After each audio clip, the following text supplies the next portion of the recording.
It's the man YSN, and you're listening to YSN Radio. Yes, sir, yes, sir, yes, sir. Y'all know what time it is, man. You're rocking with the man YSN, and you're tuning into the episode of YSN Radio, the coolest podcast in the South. Got a very special guest on the line with me right now, a black woman in country making moves. She just dropped a brand new song called Halo, and it is going crazy right now. I got the one and only Miss Adrianna Freeman on the line. How you doing? Hey, I am doing so well. Thank you for having me on your podcast and giving my song a listen to.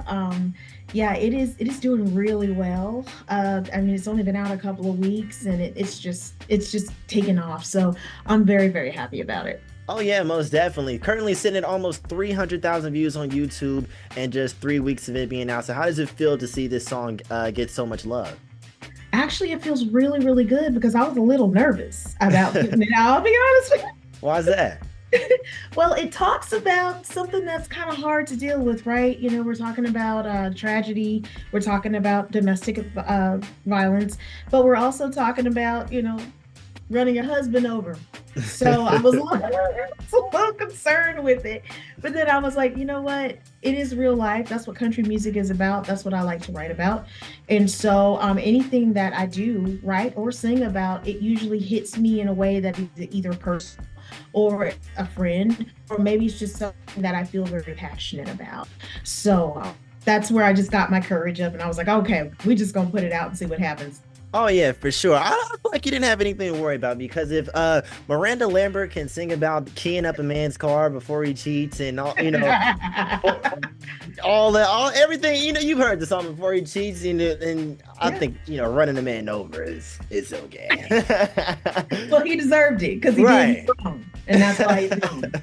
I got you. So let's take it all the way back to the beginning, Adrianna. I was reading you grew up in Tallahassee, Florida. So talk about what was it like growing up in Florida, and how'd you end up getting into music? Well, in Tallahassee, it's kind of like near the Florida-Georgia line, so it's very like country out there. I grew up on a family aired property that we have, and I grew up around all my cousins, and my grandparents lived right next door. Now this is on my dad's side, and my grandfather wanted to be a country music singer. He really wanted to be one, but that wasn't going to happen for him back at that time. And so then he instilled the love of country in my father, he started and he was playing bass and doing that kind of stuff. And then mama got pregnant with me. And then my dad was like, well, I got to take care of the family. So it started 3 generations before myself. I'm the 3rd generation. And we just took that and made it into our own something. I started playing in front of my grandparents' fruit markets. They were sharecroppers, real sharecroppers. And they had like a roadside general store that they built. And so I would do little shows out there when I was like 8 years old. My mom would put me in a yellow can dress and little yellow ribbons, and I'll sit out there and strum my ukulele and sing songs like A Yellow Rose from Texas. Well, once my dad really realized I had something there, he wanted to nurture that because, you know, he wanted to kind of live his dream and my grandpa's dream through me. And so ultimately it became my dream then, and I've been running after it ever since. Oh yeah, it's like they say, the 3rd time's a charm. Lord, yes, Lord. Let me tell you, the music business is a hard business. And especially for people of color in Nashville, it wasn't always pleasant. Right, it wasn't. Sometimes it was just downright mean. Yeah. And so this is a really hard road to hoe. It really, really is. And you have to give props to people like Beyonce. You have to give props to them for bringing more awareness to other people of color that do this music.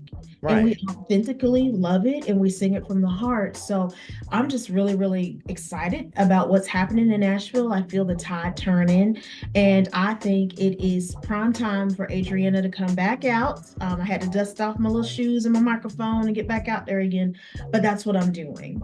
Right. And I'm so glad you brought that up because I've been discussing it on the podcast for the past couple of weeks with the controversy with Beyonce and Cowboy Carter, and then people saying she got snubbed by the CMAs. But on the other hand, you have Shabuzi, who is just hit his 15th or 16th week at #1 with the Bar song. Also a black man in country as well. And I feel like 2024, you also have Willie Jones out of Nashville putting on. There's so many people like us, black people in country music that are making waves right now. I feel like if there's any time to be black in country, it's now. So how does it feel to be in the middle of the movement? Oh man, it feels good because when I first started, I mean, it wasn't but a handful of us, and shoot, it's still a handful of us, but there was far less of us when I started, and it was very, very different, like I said. So right now, it feels really good, and people are always like, "Well, aren't you worried that's gonna become oversaturated?" I was like, "Oversaturated? Man, we barely here. We just showing up, man. What you talking about? Oversaturated? Listen, give us a minute." Give us a minute.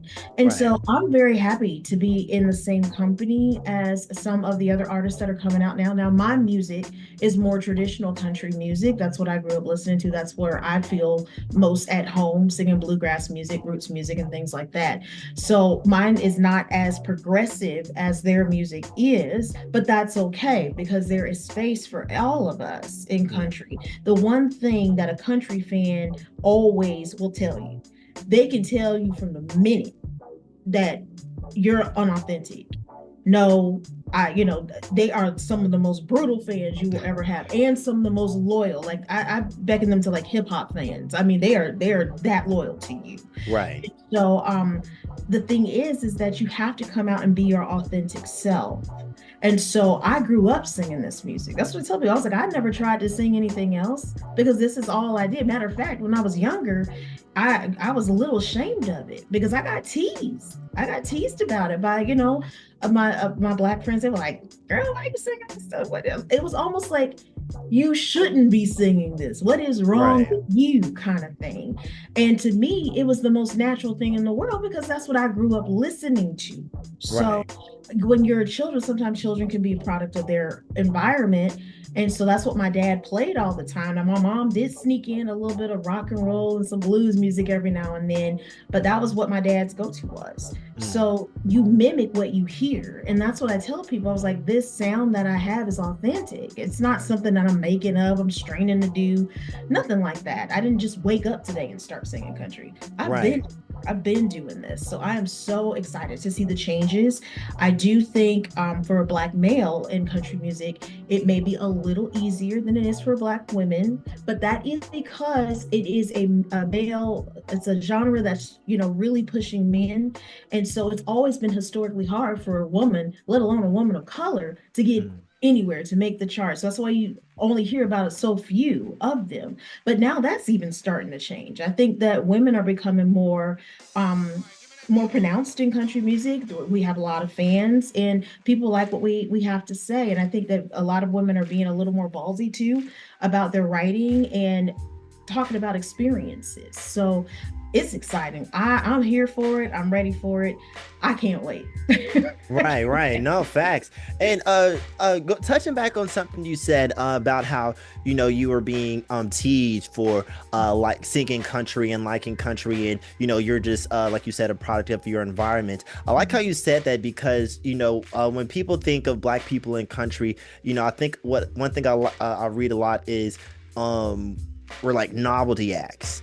The black guy singing the country song, like kind of like the white rapper is, you feel me? They get a lot of attention because of the novelty factor of it. It's a white guy rapping.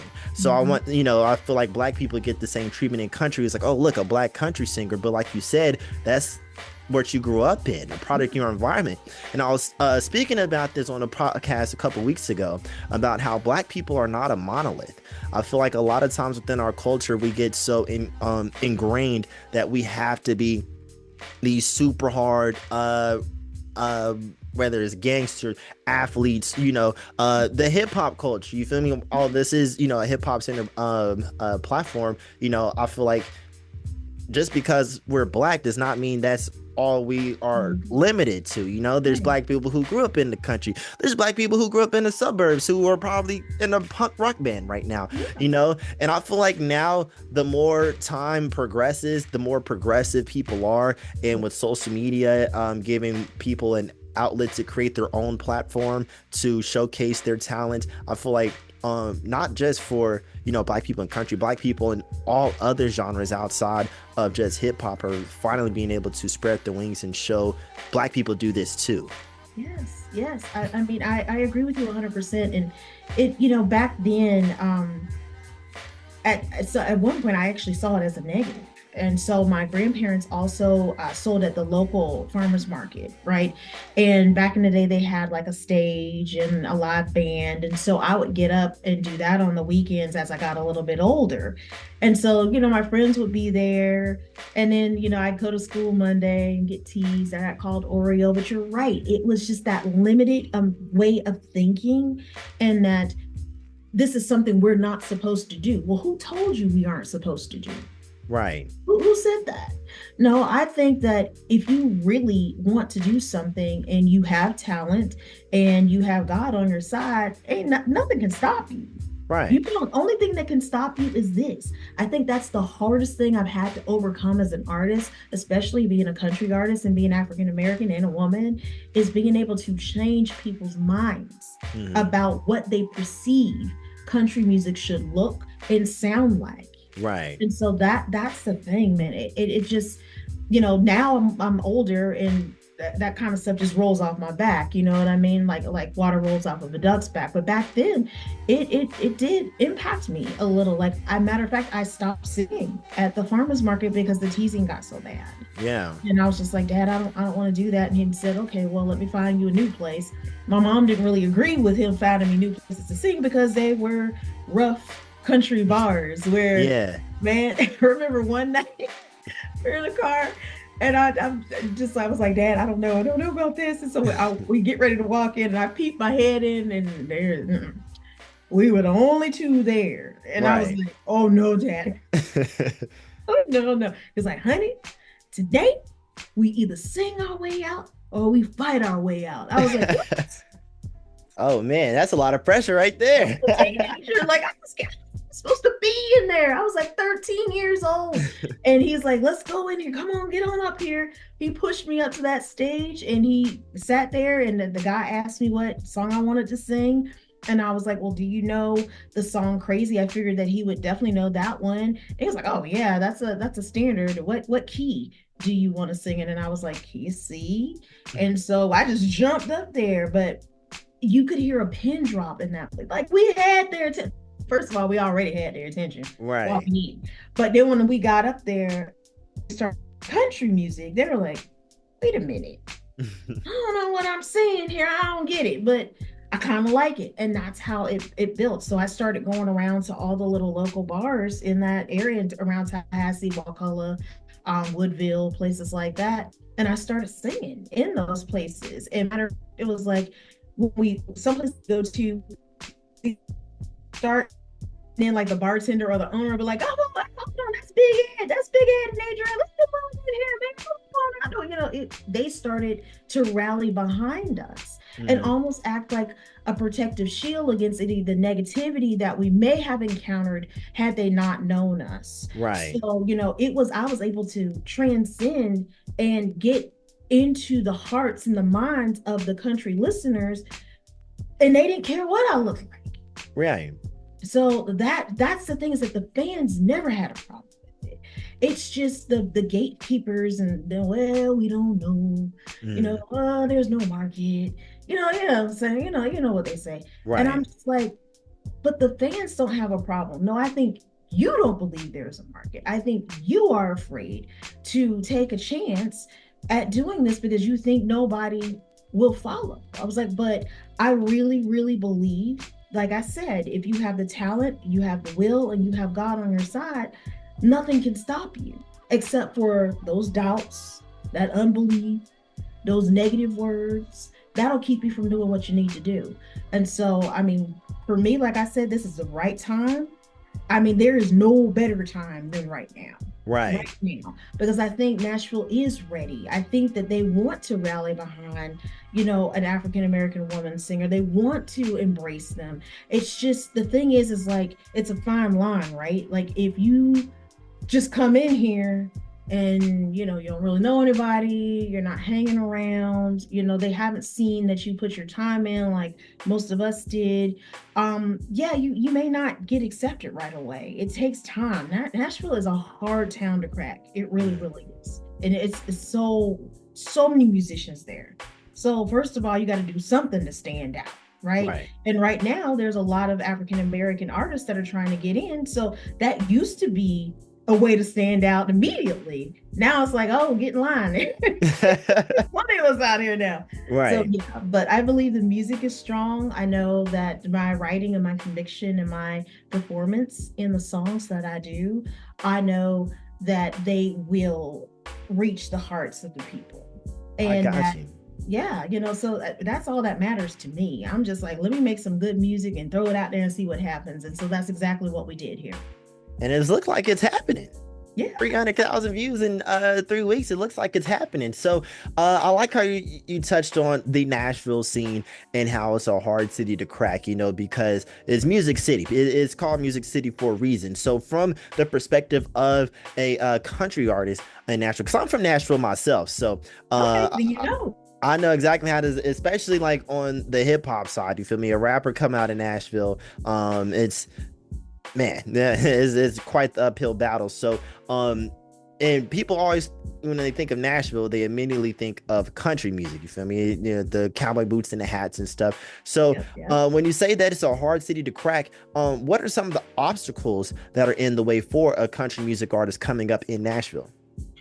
Well, the first problem is it is Music City. So everybody sings, everybody plays, and the place is so saturated with artists that it's kind of hard for people who are scouting, which they don't even do that anymore, but people that are looking for different artists, it's hard for them to find you. So it is difficult to get noticed in Nashville, and that's because it is Music City. So everybody sings, everybody plays, and it's kind of hard to stand out in that crowd of everybody. And then plus it's kind of hard to make it too, because everybody's fighting for the gigs. There's a lot of clubs, but there's only really so many clubs that you really want to play in. And then a lot of it is paid for tips, and they want you to play 4-hour sets. So, I mean, it's rough. It's not easy. It's not for the faint, let me tell you. And so that's another thing, is like, there's so much gatekeeping too that goes on. Like, it's impossible to get your music into these record labels and into the hands of someone that can maybe help you make it. Everybody's in your pocket. Everybody's trying to scam you. It is just the worst type of situation to try to get noticed in. But some of the best music in the world comes out of there because you have some of the best musicians in the world there. Right. So it's just like, man, it's back when I started, I mean, nobody would even take a phone call from me and my dad. My dad took my little demo that we had made, and he walked up and down Music Row, going to each and every label, trying to get them to take. They were like, we don't take unsolicited material. My dad was like, well, then how does it become solicited? What are we supposed to do? Right. That kind of thing. And so my dad's a big guy. He's like 6'3", like 300 pounds. He's a big guy. But eventually we just kept knocking and we fell in some holes too. My dad actually wrote a book about our Nashville experience. Wow. And what we went through being of color there, and trying to get people to understand that seen as a novelty. Right. And a lot of times that was just what it was. And it was just so upsetting because I was real authentic. I was like, no, I'm a real country singer. I'm not just playing dress up here, that kind of thing. So it just became almost unbearable to try to continue to fight against that whole situation, because it was just like, it was there to stay. That was the establishment. And, sorry, that's it. It was just it was almost seemed like it was impossible Yeah. to do that. I was able to make roads into the record labels. Matter of fact, I think I've been turned down by every record label in Nashville at least twice. Wow. At least twice. Mhm. So, but we were persistent and we continued to do it. I continued to make music. I continued to get better and better and better. And each time until it became something that was almost undeniable. And so then it was no longer, well, is she authentic? Okay, we know she's authentic. Well, what do we do with her? Right. That became the next thing. So, unfortunately for them, they couldn't crack the code. But it does seem like they're more willing to take the chances now, whereas before it was a flat out no. Like I'm telling you, there wasn't, I think Frankie Stanton was there, Reese Palmer had just come to town, Trini Triggs was still there, Cowboy Troy was in town. Yeah, wasn't very many of us. Miko Marks, but she was out of Texas. Right. So I mean that's how long that I've been fighting this, and I've been trying to break this big old door down. Right. And so again, going back to what people like Shabuzi and people like Beyonce have been able to do is open this up to a wider genre, a wider group of people. It's no longer just country music fans. We have people listening that are from the pop world, from the rock world, from the hip hop world, because they're listening because they love those artists. Right. If they're listening to them, they might just hear me too. Exactly. And then it might become my thing. So that is something that is really amazing. And I think it did take someone like Beyonce to make that happen. I definitely think she kicked down the door, because one thing I have noticed in the urban scene is people having Western themed parties. I know I had one myself for our spring homecoming. People came out donned in hats and boots, Morgan Wallen collabing with Moneybagg Yo with Whiskey being a huge song, so it's definitely getting a lot of crossover appeal country music. And I think Beyonce has a lot to do with it. I was speaking early a couple weeks ago. I kind of equate black people in country to the NBA in the 70s and 80s, because I'm serious, because look, around the 1970s, you start to see a lot more black people get drafted into the NBA. Of course, like prior, like in the 50s and 60s, you had Bill Russell and Wilt Chamberlain, guys like that. But most people on the teams were white guys.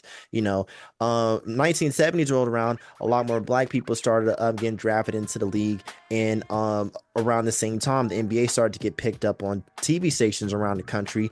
But with all these black people getting drafted into the league, ticket sales started to drop, attendance started to drop, ratings were low, and the NBA was starting to lose money because white people did not want to see black people playing basketball. They figured this was like their pastime. They already got to deal with them at work and school with all the integration that was going on at the time. You feel me? This is white people's time to like forget about that. And now here we are on the court too. So the NBA starts to lose a lot of money and viewership because all these black people were coming to the league and they weren't taking it serious. They weren't being taken seriously. It wasn't until Magic Johnson came into the league 1979, 1980, and him, Kareem Abdul-Jabbar, and the Showtime Lakers began turn basketball into a spectacle, really like showed, with the flashy passes and dunks and things like that, turned basketball, and then, with the way the Lakers, I don't know if you've seen the Showtime on HBO and how the Lakers organization just turned basketball into a show. It took one person to really like show people like, hey, we can make this entertaining. We are here to stay and we're not going anywhere. And, from 1980 on, the NBA became what we know of it today. And I kind of equated to find the parallels to what we see in country now. Whereas like, before a couple years ago, the only black person I knew in country was Darius Rucker. And, that's my name. And so I would tell people that's my uncle just to, get some extra tips and I was serving tables. I'm just being real. I'm just being real. You feel me? So like my mom was a huge Darius Rucker fan. And that was the only black person in country I knew. I knew Ray Charles put out a country album way back in the day, but that was all I knew about blacks in country. So I think and it took Beyonce to bust down the door, be the Showtime Lakers, and show the average country fan like, hey, we're here to stay, you know, and Willie Jones, Shabuzi, Adrianna Freeman coming in, boom, showing people that Black people can do this too, and just as good, if not better, than everyone else that's been here. Right. It's almost about the equality thing. I think that some people, they say, oh, this is our music, kind of like what you were explaining with the NBA. This is our music. And the thing is that, well, no, it's everybody's music, because we also contributed to country as well. Some of the first recordings were of Black artists, you know, and I just, when I hear people say, well, why country? I said, well, why not? Right. What's wrong with country music that I shouldn't like it? And Right. Like, no, I didn't mean it like that. Well, then what did you mean? Go ahead. You can say it. You know, that kind of thing. And it's just like, I'm here to help shake it up and bring a new, fresh look and sound to what it is. But I'm not trying to change country music as it is. And so I think that that's the problem, is like, they think that, you know, African Americans want to make it something different. We don't really like country music. We're just over here playing dress up, and we want to make it something different. And that's not true. Like, my album is a country music album. There is no doubt about what this music is. And there's no doubt about what I am as an artist, and how I have identified myself as an artist all the time that I've been out here. And so the thing is, it's like, I think people need to stop looking at it, this is ours, that's theirs, and start looking at it more as, this is people's music. It talks about real situations. It talks about love. It talks about hurt. It talks about anger, bitterness, running your husband over sometimes. You know, it talks about real life situations. And so everyone can find a way to identify with something like that. You know what I mean? Right. And that's as just, sometimes it just grieves me when I see people treat it like that. It's like, well, this is ours. What are you doing over here singing country? Why country? And like I said, my question is, well, what's wrong with country music that you think I shouldn't? Right. And they just kind of look at me in a very puzzled look. And I'm like, no, answer the question. Yeah. You started it. You know, let's talk about it. yeah. You want it? Let's have a real conversation. You might learn something here. So, yeah, I'm excited for it. I know that there's still a long way to go. I mean, I look at some of these other country artists out here. I mean, I'm an independent artist, so I don't have the big label budgets like they do. And I'm like, dang, you know, this person got 232 million. Oh, Lord, I got so long to go. But that's all right. I'm going to get there. I am patient. I am persistent. And I put on a hell of a performance. And so that's all you need. I like that. I like how you said it's the people's music. I'm definitely, this is going to be the title of the episode, The People's Music. All right. Yes. I like people that. want to hear. They want to hear. They want to hear. And the funny thing about Halo is it's like trending with churches and gospel songs. Like, I was seeing the algorithm. I was like, wait a minute, hold on. Well, you were in the church in the video, so. I was, but I wanted to make something because I grew up singing in the church, like most artists start out, you know. And so I also think that video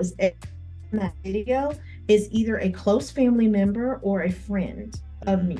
And I wanted to put my family in something where I had both sides of my family, my mom's side and my dad's side. My dad built that church for my grandmother's church, and she and my granddad were actually buried in the church cemetery there. Wow. And so that church had very specific and special meaning for me. And the video, I wanted all my cousins, you know, on down from little ones on up to some of our older ones, so that we might look back on this one day and be like, dang, look at us all there. I mean, it was hot. It was hot. And everyone that's in the choir, they actually sing in family choirs and our church choirs. All of them have had backgrounds in singing and things like that. So, you know, I wanted to do something like that, because if you do something bad, a lot of times, maybe not everybody, but most people do a few things, right? They go tell their mama about it. Yeah. They go tell their pastor about it, or, you know, they go and sometimes do something else, but they usually reach out to someone in that moment of need.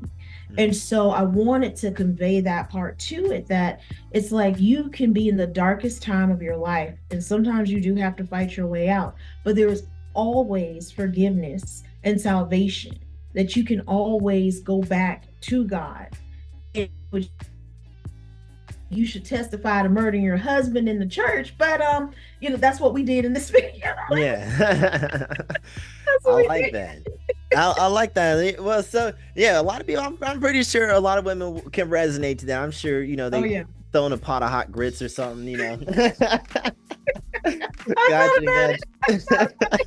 When I was in there cooking on the stove, I was like, playing grit ball.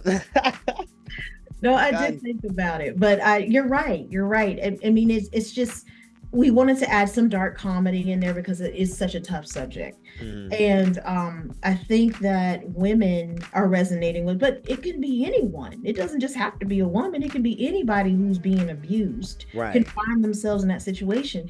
And that moment when you really are fed up and you're trying to leave, that's the most dangerous moment in time in somebody's life. Like, I unfortunately went through domestic violence. And so I understand that, and understand having to fight your way out and being terrified, but trying to help this person. You want them to grow, you want them to change, you think they'll change. Honey, they're not going to change. Get out. That's, if I can say anything about women who have been abused, or men, whoever, you can't change them. So you have to protect yourself, and sometimes you may have to fight your way out. I got you. Yeah, you're absolutely right about that. So for people who are listening to this, if they want to hear Halo, or hear any other music you have, or if you have any other projects coming out, we are in the last quarter of the year. So where can they find that at? Well, I'm on all major streaming platforms: Spotify, Amazon Music, Apple Music, iTunes, the regular ones. You can also go to my website. It's adriannafreeman.com. I'm on Instagram, I'm on TikTok. Links to the music is there as well. So right now we have a whole album cut. And so we're thinking about what the next release is going to be. Not really sure yet, but if the next release is anything like what we're having now, it's going to be an exciting time. So I'm just very excited for it. I can't wait. For sure. And I can't either, Adrianna. I really do appreciate your time this evening. I'm going to continue to stream that single Halo, can help with the cause for sure. I'm rooting for you. I'm rooting for you. And I think you have the potential to make your mark on the country music scene and make history. Absolutely. That's what this girl's been trying to do since she was 8 years old. I see it. Thank you very much. If you did make it this far, make sure you tune in to Adrianna Freeman. She's the next big thing. I'm telling you, she's the next big thing. So this has been another episode of the coolest podcast in the South, YSN Radio. Make sure you stream all of the episodes anywhere you get your podcast from: Spotify, Apple Podcasts, Amazon, anywhere you get your podcast from. If you're watching on YouTube, like, comment, subscribe, all the YouTube deal. Check out the website, ysnradio.com. Get you a hoodie on there while you're there. Follow us on Instagram at YSN Radio 1. Until next time, same place. It's the coolest podcast in the South, YSN Radio. Let's go.